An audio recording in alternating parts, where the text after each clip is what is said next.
the state of affairs when it comes to the law and marriage is so biased against men and just totally destroys men. It's just not the right move. It's a massive liability. And because the state, it's all fucked up, I think I have no qualms with men not wanting to be married. What about the legal aspect? Power of attorney, survivor benefits? If we just met today. Could I give you power of attorney over me? No. Yes, I could. I could literally give you power of attorney right now. Can you? Yes. I don't know. Okay. Yes, we don't. You can. All of the there's I think it's called an advanced something like an advanced medical directive or something. I don't know. There's a different term for it. Okay. I don't know the exact term. Yes, I could give somebody there's a specific term for it. Essentially, yes, I can make somebody my power of attorney. Well, what if you're in the hospital and you're not married and like your significant other like would want to visit you in the hospital, like, or make a call for a medical emergency or something? Would you want that? I mean, I'm pretty sure that I don't know the different hospitals have different policies. Can somebody who's not like immediate family or your spouse, can they visit you in the hospital? I don't know. This still isn't really a compelling enough reason to get married. Like, okay, in the event that I'm fucking dying, like, I'm fucking dead, whatever. Do you think you feel that way because of like the way society is today? Like if this was like the 50s, would you still feel that way about marriage? I'd probably feel differently about it. Sure. Yeah. But yeah, there's just certain legal ramifications. But I mean, pretty much with the legal stuff though, I could write, can somebody in the chat tell me, is it like an advanced healthcare directive or something that would allow like a girlfriend, I could be like, here, you can come see me in the I don't know. Are there any other compelling arguments for why men should get married though?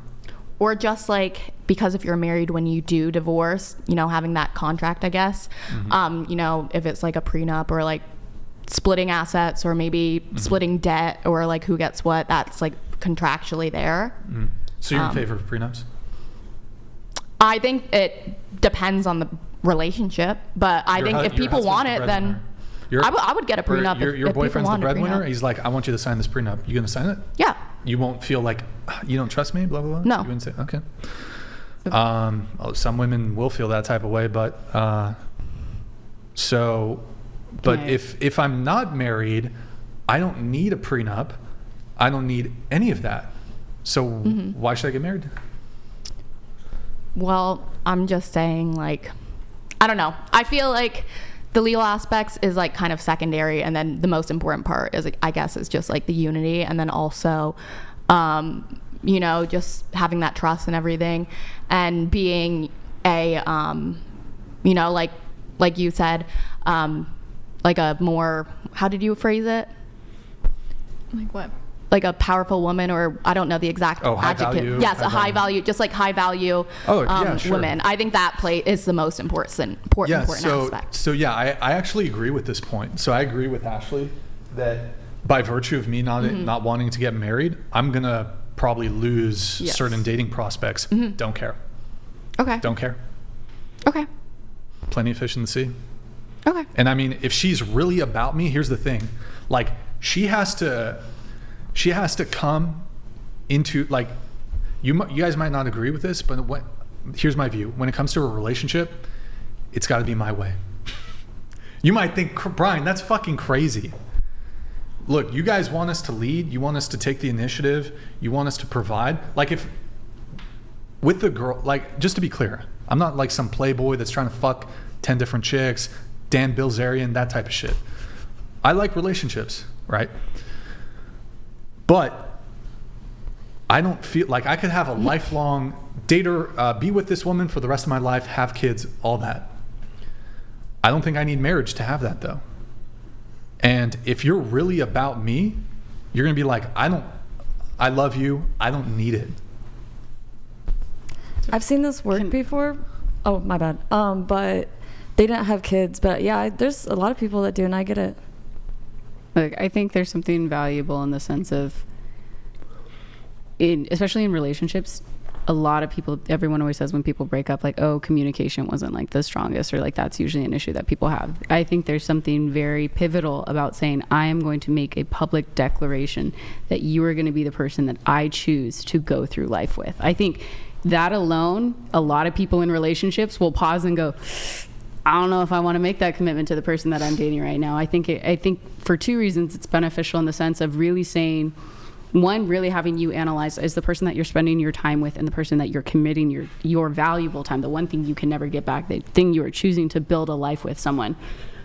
I'm willing to put it all in front of everyone, put my heart on line to say to you, this is the commitment I'm making to you as a person. Because you can say, yeah, you can build a life with someone without getting married. I know people that have been dating for a long time. But the thing about it is, usually when life gets hard, they don't have to stay with you. They've never made that commitment. If you get into a motorcycle accident and you don't know if you're going to be walking again, like, I mean, I had a lot of people tell me, hey, you're not married to this guy, like, you can walk away. So I think it's more of like, when life gets hard, when you lose your job. Because if you're really with someone and you're not married, when you lose your job and you can't provide, if you're the breadwinner, the girl can leave. And, you know, it's those things of actually having someone say, no, I'm choosing to go through life with you, stand by your side, and I've made that commitment to you. I think that holds a lot of weight, and a lot of people look at their relationships differently when they do that. Because I know guys who will build a life with a girl and then they're like, but I can't make that commitment to marry her because I don't see her as that. And I'm like, wow, that's I think even guys who don't get married often hold so much value and weight on marriage for that reason. I mean, you can make the public statement without getting legally married. Well, and that's the thing that a lot of people, like, you can have the entire wedding, you can do it if the celebration is what the girl wants and that kind of thing. No one ever goes to you and says, hey, let me see your marriage license. Like, I want proof you did it. So you technically could actually do the entire ceremony and everyone thinks that you're married. You call them your wife. The only thing is you don't do the taxes. You know, you would file as single. But like, past that, you've made that public declaration. I think that would even be really interesting for people to say. But I do think there's something that really holds weight to say, I'm going to stake my claim, and I'm going to put myself out there and say, this is the person that I choose to go through life with. And I think that's where it's really valuable, secular or not. Like, well, yeah. I mean, I guess, but the issue is that if you look at the divorce rate, people make this declaration, they get the marriage license, they do the ceremony, the wedding ceremony, and the divorce rate is still really, really high. But so you know that divorce rate is actually skewed because majority, I think it's 58% of people that get divorced will be married. People who remarry. Well, no. So here's the thing: it's like 58 or 68%, I think, of people remarry within 5 years of getting a divorce. So if someone's already gone through something that is so tragic, so heartbreaking, all this, why are these people signing up to do it again? There is some value in that. Because think if you've got burned and you've touched the stove and you got burned, but you choose to do it again, and so many people choose to do it again, there is that weight and that commitment. Sure. They actually can speak to the fact they're like, no, I actually want to get married again. I do think there's a difference in that, because I think there's a difference when you can say, like, there's a saying, like, if you wanna take the island, you got to burn the boats. When people say, oh, I want to move in together before we get married because I want to see if we would get along. That's very different than if you say, hey, we're married, we have to get along. So how are we going to make this work? There's a very different level of, I can just go or I can dip out. It's, no, okay, now we're married. Now we live together. I don't like the way you fold your clothes and you don't like the way I put the dishes. You can't just leave. Now we actually have to figure this out. And I think that's a very different weight that you have. Like, if you have siblings and you're a kid and you fight with your sibling, your parents are like, figure it out. You don't have a choice. Y'all are under the same roof. You can't go and leave. So I think that's where marriage really holds a lot of value, is you're not only saying, hey, I'm going to go through life with this person, but I'm choosing to figure this out and go through the hard things with you versus just tapping out and starting over. Let me ask you a question, though. What do you think about this scenario? Man, women, they get married. Mm-hmm. There's no abuse. He treats her well, treats the kids well. Mm-hmm. No abuse, reminder there. She's just vaguely unhappy. Should she get a divorce? No. And so, okay. One thing I will say, so this is one of the hard conversations that him and I had to have, is, what are your thoughts on a prenup? And we actually differ. I'm for a prenup and he's not. And I think that a prenup should actually, yeah. And it was something that he was really surprised when I brought it up. Mason, get the prenup. But so here's the thing. Cover your bases. I think marriage is a law-abiding, you are signing a contract. I think you have every right in the contract to make divorce as hard as possible. So like in my prenup, I want to say, if you want to divorce me, if you choose to cheat on me and leave me for another woman, so, you leaving me with everything. The only way I'm going to sign up for a divorce. So no. So like, so unhappy is not a reason. So generally, when we had this argument, this disagreement, and she said she wanted a prenup, generally what people assume from a prenup, and I know this is like, to protect the man. To protect, well, yeah. So it's to protect the man, but like to be like, okay, we're gonna prepare for the divorce before it even happens. When she explained what she meant by a prenup, I'm actually more on board with it, because essentially her version of the prenup is to make the divorce as hard as possible. It's making like the decision. If I wanted to get a divorce, it would make it infinitely more difficult for me to get the divorce. Like, if I initiate it, I would give up everything that I own. It'd all become hers. Or if she initiated the divorce, she would lose everything. Yeah. And I was like, I'm totally for that. I actually love that idea. The thing with a prenup, too, is that if you get legally married, it's a contractual obligation. It's just whether or not the state makes it or whether or not you make it. And the state changes the laws all the time, which is another thing, especially with how the laws have been changing in women's favor. And I kind of like, I go as far to say that I don't believe that there should be a government like litigation in marriage. Like I think. Wouldn't that make you in support of a prenup then? Arguably like, you could fight a prenup. Like there's no registering with the government that you're married. Like I think it only should be something that the church deals with. I think the government should have no say. Nothing. Like there's no benefits that the government gives you. No like contractual obligations. I actually support that. I'm only for like the church, because nowhere in the Bible does God talk about getting married as something that the government should be involved with. It is literally only between the church, God, and the two people getting married. Well, yeah, and I can definitely understand why Brian doesn't want to get married, because, and I used to have different feelings about this, but women are arguably, depending on the state that you're in, arguably incentivized to get divorced, especially if they're dating up like we tend to, because again, you can say hypergamy isn't a thing, you can say you don't care about this and that, you do, generally it's a thing. It is. So if that's the expectation, if that's how relationships tend to go, and then the other side of it too is that women initiate most divorces because they experience higher rates of negative emotion, so they tend to be at any given time the unhappier person in the relationship. That's why like relationships between like lesbian relationships have like a 90 or a 75% separation or divorce rate once they get married. It's absolutely insane. Well, and I think that's going back to like what I was saying earlier about with the marriage. I think people need to do a much better job about vetting the person that they marry. I think you really have to think like, okay, everything is good right now, but when push comes to shove, when life goes bad, is this person resilient? Do I like their characters? Are these the things that I'm focusing on?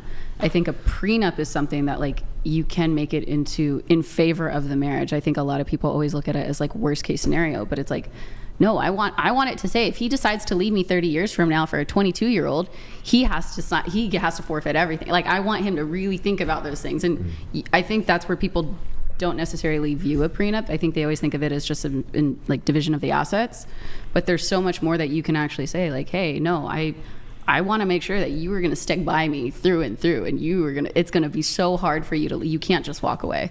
And I think because a lot of women, and it is sad that a lot of divorces are initiated by women, they're not leaving because they're unhappy, it's because they think they can be happier somewhere else. The grass is greener where you water it, not on the other side. We got a chat coming in here from Chris. I see your super chat too, Chris. We'll get to it. $200.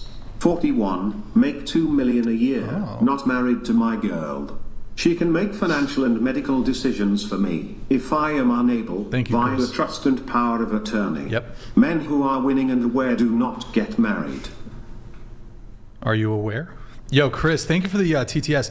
It's a good point, and I do think I was correct. I was a little uncertain, but I do believe it is called an advanced medical directive, and then the power of attorney would also grant. The advanced medical directive would be simply if you wanted somebody to be able to make medical decisions for you. The power of attorney, they can make decisions about pretty much everything, money, health, maybe, I don't know what the other